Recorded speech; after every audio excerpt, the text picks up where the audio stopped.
国光客运去防指控，讲这半年来2届无准时发薪水。国光客运表示，公司长咧调整，也强调营运一切正常。不过，公路局调查了后表示，会出手强制进行阶段性部分路线整合，协助改善财务状况。车停到月台了后，煞来验票引导乘客。司机员伫月台正常工作。公路客运是重要的大众运输工具。不过，即阵啊，国光客运互人指控半年来第2届无准时发薪水。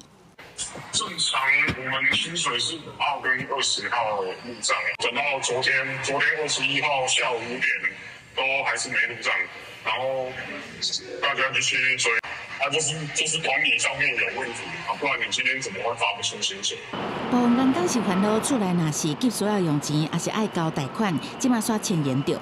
根据了解，国光客运本来应该爱伫20下晡就发薪水，不过即届伫22下晡才完成。另外，早伫今年2月，国光嘛因为政府补贴拨款流程的影响，9000万的补助无入来，同款无准时发薪水。公司有跟我们回应了啦，不会啦，我们对公司还是有信心嘛，有向心力啊，公司对我们都很好。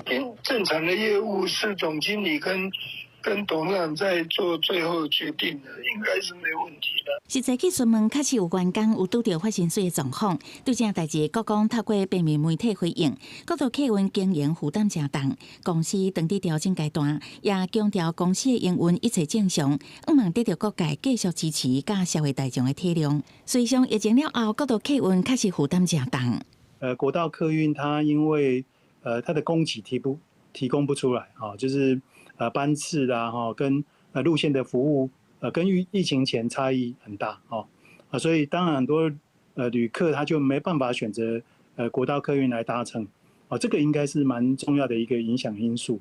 学者建议公路局应该适时掌握客运公司的财务状况。